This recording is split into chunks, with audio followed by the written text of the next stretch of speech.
Bienvenue sur la chaîne de Inokin France. Cette chaîne aura pour but de présenter les produits de chez Inokin, leur descriptif, leur composition et leur fonctionnement. Tout ceci en partenariat entre le pôle Inokin France et Seb et les Vapes.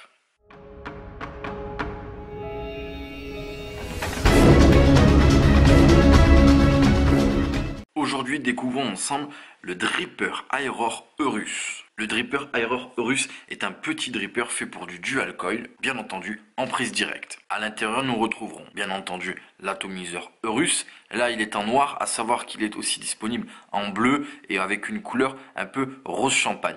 Un sachet avec des bandes de coton et un sachet avec, on le voit, des joints de remplacement, une clé Allen de résistance et de la visserie. Le Dripper Eurus, avec drip tip compris, mesure approximativement 34 mm pour un diamètre de 24 mm. En son sommet, nous voyons ici un drip tip avec une couleur particulière, c'est un drip tip en Delrin. Ici, ce n'est pas un drip tip qui se visse, c'est un drip tip qui se retire comme ceci, tout simplement. Ensuite, nous avons ici la cloche, nous allons pouvoir bien entendu sortir, ce qui laissera apparaître ici le deck de reconstruction avec le pôle plus, le pôle moins. On le voit ici aussi, les arrivées d'air ne se font pas en direct, l'air vient percuter ici le bord, vient remonter comme ceci au niveau de la cheminée. Donc il faudra bien penser à mettre sa résistance bien devant ici les deux retours d'air. À sa base, il y a deux joints toriques. On voit ici également le pin 510. Et ici, on le voit, il y a aussi une petite pièce en Delrin qu'on va pouvoir comme ceci venir dévisser. Donc pour pouvoir le monter sur un atomiseur, on a besoin de cette pièce, sinon la connexion 510 sera trop longue.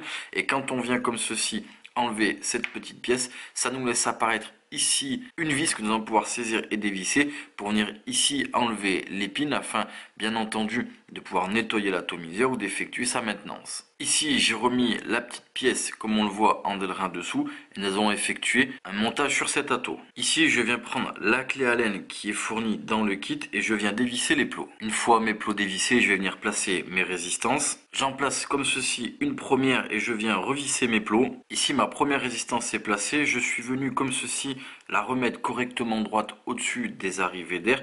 Je vais pouvoir couper l'excédent de fil et placer ma seconde résistance. J'ai placé ma seconde résistance, je viens maintenant revisser les plots. Ma seconde résistance est placée, je suis venu la mettre correctement au-dessus de l'arrivée d'air et là je vais pouvoir venir couper mon fil excédentaire. Ici j'ai monté mes deux résistances, comme on le voit, le fil résistif est un peu noirci tout simplement car j'ai essayé bien entendu de voir si mes résistances chauffaient correctement. Donc pour ceci il faut faire un petit peu de fire sur ces résistances, vérifier qu'elles rougissent soit correctement avec des spires espacées, soit qu'elles rougissent de l'intérieur vers l'extérieur avec des microcos, c'est-à-dire les spires serrées. Là elles rougissent correctement, j'ai pris deux bandes de coton fournies dans le kit, je viens faire tout simplement une petite pointe à mes deux bandes de coton.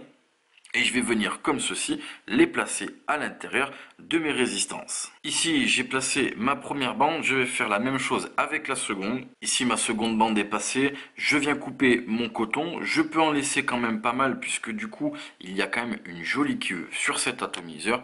Une fois mes bandes de coton, je viens tout simplement les placer à l'intérieur du dripper. Mon coton est placé à l'intérieur, je vais remonter l'atomiseur et on va le tester. Ici on se retrouve avec le Dripper Aeror Eurus. On a fait une reconstruction, les résistances fonctionnaient bien. On a mis un petit peu de liquide, j'ai fait chauffer ce qu'on appelle amorcer en fait tout simplement. Là les cotons sont bien imbibés, les résistances données sont à 0,18 ohms, sachant qu'il y a un dual coil. Je suis réglé à 50 watts et on teste ça.